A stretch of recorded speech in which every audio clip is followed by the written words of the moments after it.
안녕하세요. 일본 돋보기입니다. 지난 한 주도 평안하셨습니까? 일본은 올림픽을 앞두고 아직 코로나로 자주 긴급 사태 발령과 해제를 거듭하는 힘든 일주일을 보냈습니다. 매주 토요일은 일본 주간 뉴스 방송일입니다. 오늘은 6월 13일 일요일에서 6월 19일 토요일자 일본 주간 뉴스입니다. 자, 뉴스에 들어갑니다. 스가 요시히데 수상은 17일 저녁 신형 코로나 감염증 대책본부 회합을 관저에서 열어 10도도부현의 발령 중인 긴급사태 선언에 대해서 오키나와를 제외한 9도도부현은 20일의 기한을 가지고 해제한다고 표명했다.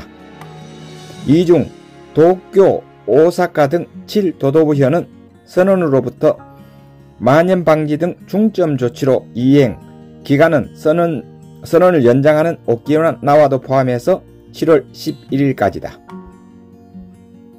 일본 정부 가토 관방장관은 14일 오후 정례 브리핑에서 주요 7개국 회의 맞춰 예정됐던 한일 회담을 일본 측이 취소했다는 보도가 나온 데 대해 전혀 없다고 부인하며 일방적인 전달은 매우 유감이며 한국 측에 항의했다고 말했다. 정상회담이 무산된 이유에 대해서는 스케줄 사정이라고 설명했다. 중의원은 15일 오후 본회의에서 입헌민주당 등 야4당이 공동 제출한 스가 내각에 대한 불신임 결의안을 자민공명 양당과 일본 유신회 등의 반대 다수로 부결시켰다. 정기국회는 회기 말인 16일 폐회한다.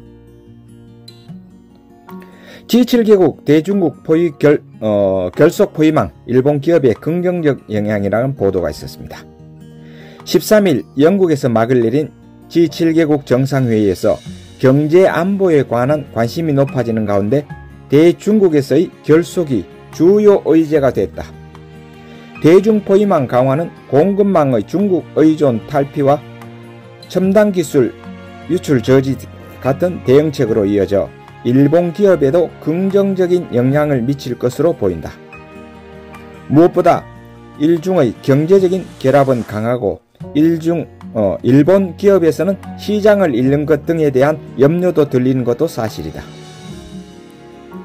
신종 코로나 바이러스 감염 확대의 영향으로 도쿄 미타카시의 미타카이 숲 지브리 미술관이 공경에 처했다. 한국에서도 젊은 여행자들이 참 인기가 많죠. 장기적 휴관이 계속되어 입장료 수입이 큰 폭으로 침체한 것으로부터 대규모 수용선의 수선용의 적립금을 깨어 유지관리비에 충당하고 있다고 한다. 설치자의 시는 운영비의 기부를 모집할 방침이다.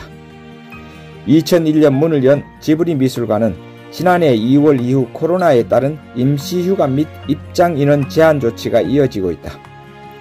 내장자는 19년도에 58만 명에 달했지만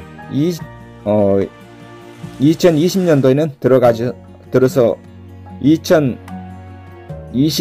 2월까지 11개월간에 6만 6천 명까지 격감, 6억 5천만 행에 예상했던 입장료 수입도 1억 5천만 행으로 줄어들 전망이다.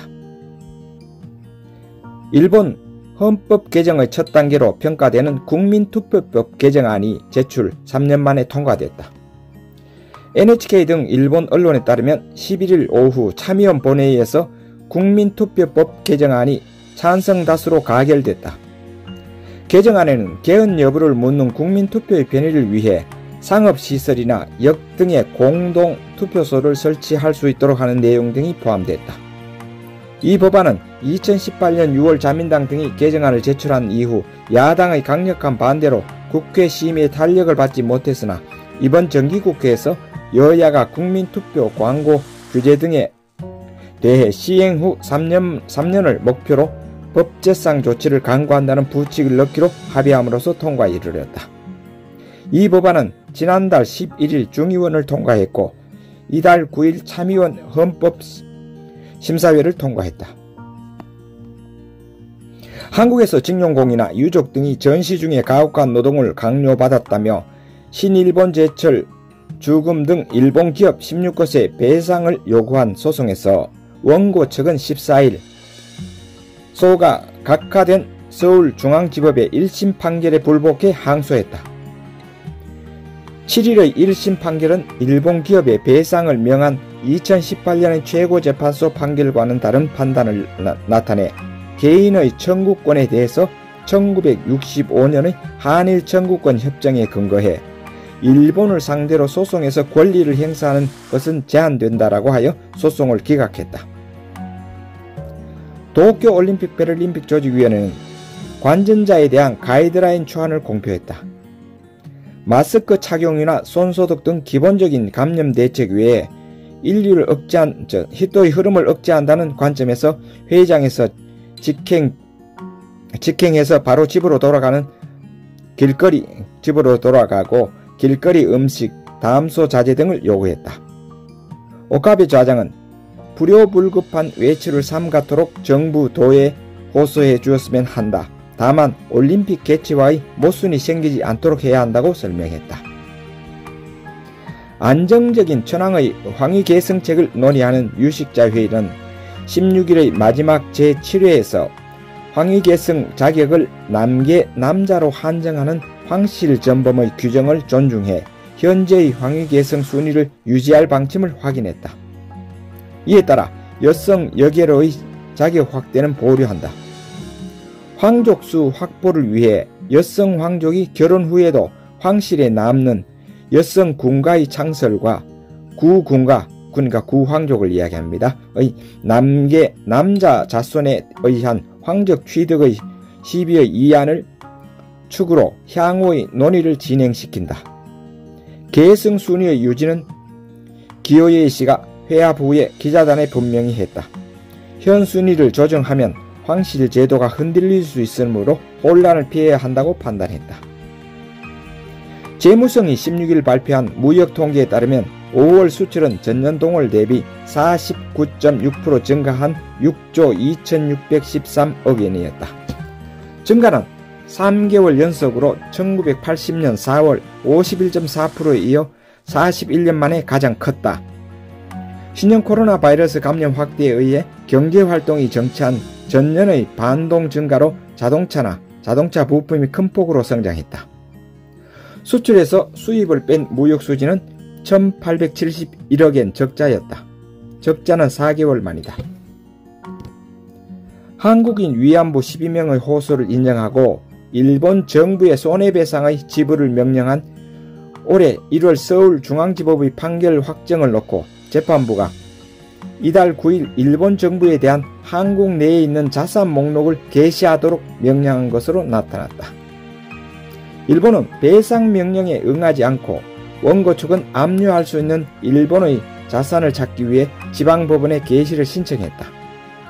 일본의 자산 압류에 대해서는 주권국가는 다른 나라 사법부에 의해 강제 집행을 당하지 않는다는 국제관습법상 주권 면제 원칙이 적용되고 대사관 등에 대한 강제 집행을 면제하는 빈협약에서도 지켜질 것으로 해석되고 있다.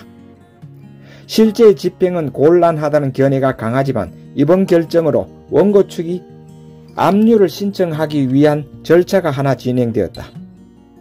재판부는 중대한 인권 침해 행위에 주권 면제를 적용하면 국제사회의 공동이익을 해치고 국가 간 우호관계를 해치는 결과를 초래한다고 판단해 주권 면제 예외에 해당해 강제 집행 신청은 적법하다고 결론지었다. 한국의 민사집행법에 따르면 자산 개시 명령 결정서가 일본 측에도 송달되면 일본 정부는 지정된 기일에 자산 목록을 제출할 의무가 생긴다. 다만 일본 정부는 주권 면제의 원칙에서 위안부 소송에 일관하고 응하지 않고 수치를 거부할 것으로 보인다. 송달되지 않을 경우 법원이 국내 은행 등을 상대로 일본 자산을 조회하는 절차로 넘어갈지가 초점이다.